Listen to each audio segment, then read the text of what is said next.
chopping wood's hard work, you know. People used to do it all the time, of course. The fire needed wood, so people would chop wood. We don't do that these days. We just turn the gas on. But back in the 1800s, everybody chopped wood. Well, I say everybody. People like me, white people, we didn't do much of our own wood chopping.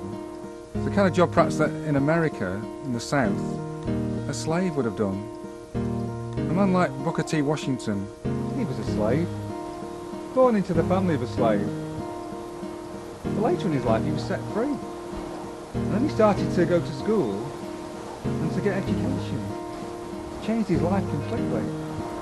He became famous as a black man who'd done well. Somebody who understood the worth of education and wanted to share it with others. He became the principal of the college, a black man who'd made it good.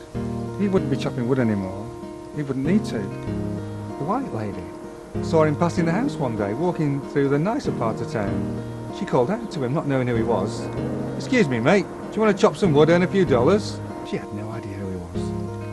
But he just said, yeah, okay. And he went in, and he did the work for her. Hard manual labour. She had no idea who he was. But the little girl across the road, she knew. She ran in and said, "Hey, you've had Mr. Washington in here, haven't you?" "Who?" said the lady. "You know, Booker T. Washington, the principal of the college." "No," said the lady. "Is that who it was? Fancy him doing that for me. He'd never saying who he was." The next day, Booker was working in his office as usual, when there was a knock at the door.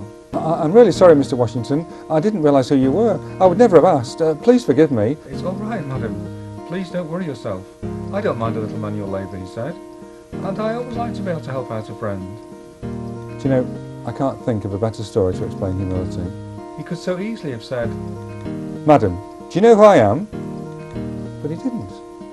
When he was getting hot and sweaty, he could have stopped and said, "Madam, this isn't really my work, you know." When he'd finished, he could have said, "Madam, I don't mind helping this time, but please don't ask me again." But he didn't. He didn't even let her know who he was. Now that's true humility. Could you be that humble?